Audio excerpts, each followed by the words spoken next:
આ મારા શબ્દ યાદ રાખજો. અને અમુક કદાચ બાકસો આ મારો વિડીયો જોયા પછી એવું પણ કહેશે કે પંકજ રાણસરીયાએ તો પૈસા દઈને ઉભા રાખ્યા. ભાઈ, પંકજ રાણસરીયાએ એક આઠાનો કોઈ ઉમેદવારને આપ્યો નથી. પૂછી લેવાની છૂટ ઉમેદવારને. ફોર્મ પણ ઉમેદવારોએ સ્વયં પોતાના પૈસે ભરેલા છે, એ પણ પૂછી લેવાની છૂટ. કારણ કે મેં ઉમેદવારો એવા ગોઈતા છે કે જેને મોરબીનું પોતાના વિસ્તારનું કંઈક ભલું કરવું છે, નિષ્ઠાથી આગળ વધવું છે અને નિષ્ઠાનું પ્રમાણપત્ર મોરબીની જનતાને એને ચૂકવવું છે. એવા ઉમેદવારો મેં ગોઈતા છે ને એના માટે થઈને ભ્રષ્ટાચારી ભાજપના આંકાઓ થકી આ ઉમેદવારો ખરીદાણા નથી.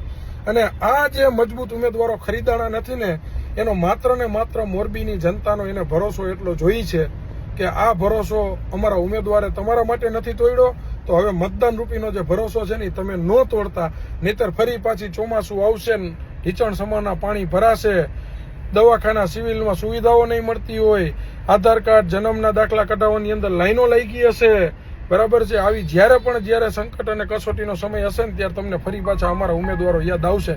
આ કોઈ કમળ ગટ્ટાઓ જે છે ને તમને ક્યાંય કામ આવવાના નથી.